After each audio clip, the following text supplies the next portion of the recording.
আরমান, আরমান, আরমান, বাজান 10,000 টাকা দে, তোর মা অনেক অসুস্থ। আমি হজে যাচ্ছি, তুমি জানো না? আমি এই মুহূর্তে কোনো টাকাটাও দিতে পারবো না, কারণ এমনি আমার কাছে টাকা কম। বাবা 10,000 টাকা না দিলে তোর মায়ের বাঁচাতে পারবো না। দেখো আব্বা, খরচ করতে যাইতেছি, ঝামেলা করো না। তুমি কি জানো সৌদি আরবের রিয়েলের দাম কত? আর এখন যদি আমি তোমাকে টাকা দিই তাহলে আমি ওখানে যে খামু কি? দেখ বাজান, 10,000 টাকা লিগা তোর হজে যাওয়া বন্ধ হবে না। বুঝলাম না আব্বা, তোমার ভালো করে করতেছি, তোমার গায়ে লাগতেছে না? বেশি করলে তোমার গাদা গাদা বাইকে তোমার।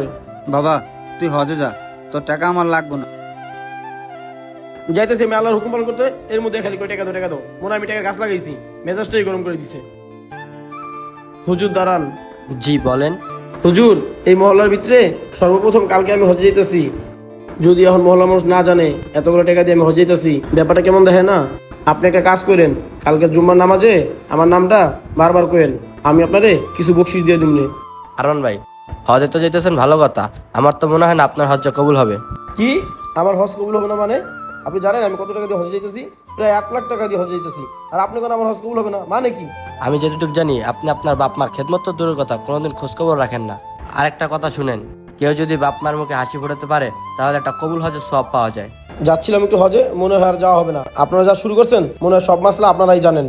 আরমান ভাই শুনেন, যেদিন বাপ মা থাকবো না সেদিন বুঝবেন হজ বড় নাকি বাপ মা বড়। আরমান, আরমান, বাবা একটু বের হতো। কি হইলো, তুমি আবার আইছো? তোমার আগলে আমি টাকাটা কিছু দিতে পারবো না? না বাবা, আমি কোনো টাকার লেগে আই নাই, আমি আর তোর টাকা দিতে আইছি।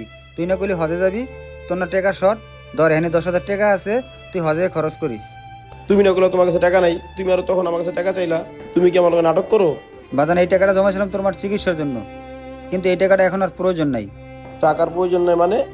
আব্বা, মার কোনো সমস্যা নেই তো? বাজান তোর মা আর বেঁচে নেই, সে এই পৃথিবী ছেড়ে চলে গেছে। যেদিন বাপ মা থাকবো না সেদিন বুঝবেন হজ বড় নাকি বাপ মা বড়। সবাইকে একটা কথাই বলবো, আপনারা আপনাদের বাবা মা বেঁচে থাকতে মূল্য দেন, হারিয়ে গেলে আফসোস করবেন।